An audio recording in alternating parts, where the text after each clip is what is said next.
အမျိုးသမီးအများစုကိုယုံကြည်မှုမရှိရတဲ့အဓိကအကြောင်းရင်းကတော့ကိုယ့်ရဲ့အရေးချင်းကိုယ့်ရဲ့လုံနိုင်စွမ်းကိုရွှတ်တွက်နေမိလို့ပါပဲအမျိုးသမီးတိုင်းမှာအရေးချင်းကိုစီစွမ်းအားကိုစီရှိကြပါတယ်တခါတလေမှာကျမတို့ကကိုယ့်ရဲ့လုံနိုင်စွမ်းတွေကိုကိုယ်တိုင်တော့သတိမထားမိတာမျိုးတွေရှိတတ်ကြပါတယ်ဒါကြောင့်ကိုယ့်ရဲ့အရေးချင်းကိုမယုံမကြည်ဖြစ်ပြီးတော့ကိုယုံကြည်မှုတွေအားနည်းလာတတ်ကြတယ်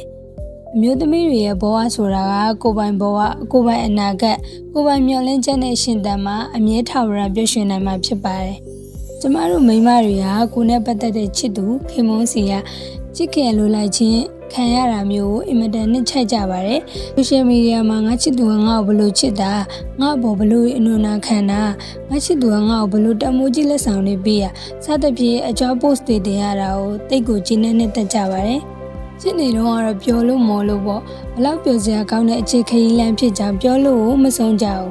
ဒါမဲ့ဒီလိုအချစ်တွေတရှိခံဖို့ကအလိုအဆုံးအရာကဘာဖြစ်မလဲဆိုတာကိုတော့မိမတိုင်းနေပါမတွေးမိကြပါဘူးတကယ်တော့အချစ်ဆိုတဲ့အရာကပျက်စီးလွယ်ပါတယ်ဒီနေ့ခေတ်ကြီးကပိုဆိုးတာပေါ့အလားရီပေါ်နေရဲ့ခေတ်လေဒီလိုခေတ်မှာဘယ်နှစ်များကိုချစ်သူသူများနောက်ပါသွားမလဲဆိုတာကိုတွေးပူနေကြရတာမို့ကျမတို့မိမသားတွေကအလှပတစ်ခုတည်းကိုပဲဖြစ်ဆွက်နေလို့တော့မရပါဘူး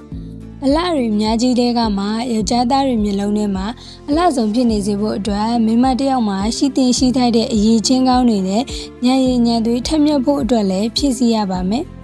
ယောက်ျားတစ်ယောက်ကကိုယ့်ကိုတဲတဲလှုပ်ချစ်နေဖို့အတွက်လေးစားတမိုးထားရတဲ့မိန်းမတစ်ယောက်ဖြစ်အောင်ကြိုးစားပါလို့ဒီစာအုပ်ထဲမှာပြောထားပါတယ်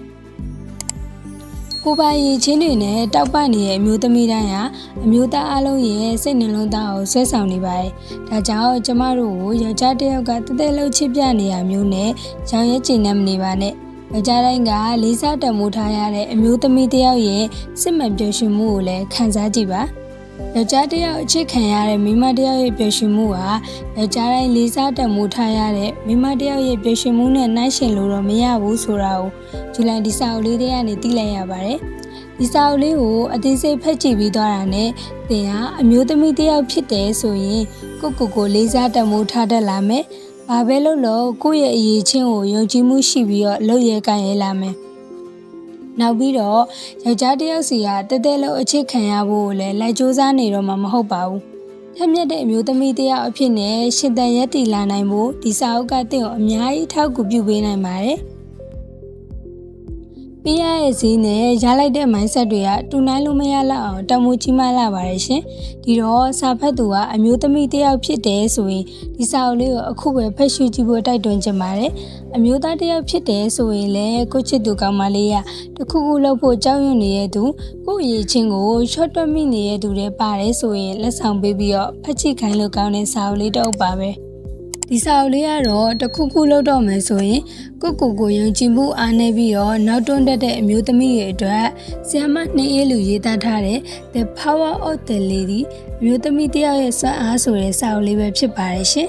ဒီစာအုပ်လေးကိုမှာယူခြင်းနဲ့ဆိုရင်တော့ sapilan.com sapilan Facebook page Messenger နဲ့ TikTok ချက်ပေါက်ကနေလည်းမှာယူလို့ရပါတယ်ရှင်အားလုံးကိုကျေးဇူးတင်ပါတယ်